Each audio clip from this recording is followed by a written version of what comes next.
خداینور ناصر له ښاغلي شیراني سره خبرې کړې او لومړی یې پوښتله چې پاکستان کې د نوي حکومت په راتلو به د ترهګرۍ په وړاندې مبارزه څه ډول وي.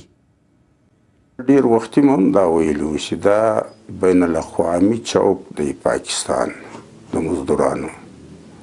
دلته ملا د فتوی لپاره په کرایه میندل او دلته لیډر د قوم د غولولو لپاره په کرایه میندل. دلته جرنیلان د فوج د شمالولو لپاره په کرایه میندل. میډیا د پروپاګاندا لپاره په کرایه میندل. د کرایې قاتلانو میندل. تاسو ډیر بیانونه ما کتلې دي چې تاسو مخامخ په افغانستان کې طالبان د پاکستاني استخباراتو لاسپوڅي بولي. تاسو تور دادی چې ګواکې د پاکستان پوځ روزي او افغانستان ته ورلږي او په داسې حال کې چې تاسو په ډیرو مهمو څوکیو پاتې شوي یاست. د سنا غړي پاتې شوي یاست، د پاکستان د ملي اسمبلۍ غړي پاتې شوي یاست، د اسلامي نظریاتي کونسل مشر پاتې شوي یاست او لږ تر لږه 3 لسیزې مو سیاست کړی دی په پاکستان کې، ډیر څه مو نږدې لیدلي. په کوم دلیل پیدا تور پورې کوئ؟ څه ثبوت لري که نه؟ کولیشن سپورټ فنډ په پاکستان ته امریکا ورکوي که نه ورکوي؟ په څه باره کې؟ د ترهګرۍ ضد جګړې لپاره یعنې پیدا کوی هم بیا یې سړه وهم نو نور څه مطلب دی؟ مخامخ خو دوی دا وایي چې پیدا کوی هم وژنه یې. نه دا خواشي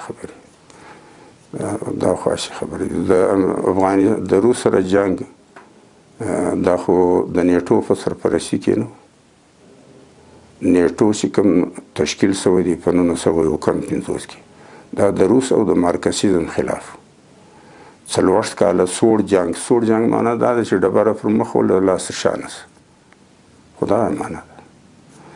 نو دا ټول مجلسونه چې دي ضرورت د امریکې دی کرایه خود زموږ خلک اخلي.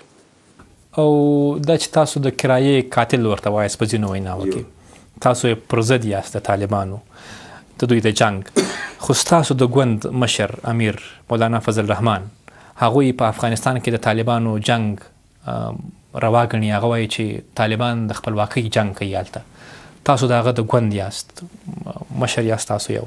کله مو خپله له د مولانا فضل الرحمن سره بحث نه دی سوی چې تاسو ولې داسې بیانونه ورکوئ؟ د مولانا بیانونه په زما خیال چې داسې ګډ وډ غوندې وي، بیا یې داسې تردید او تایید دواړه پکښې وي. ملاتړ خو هغه بین الاقوامي مجبورۍ وي، د خلکو د سیاستدانانو خو څه مجبورۍ وي. مولانا محمد خان شیراني له خداینور ناصر سره خبرې کولې.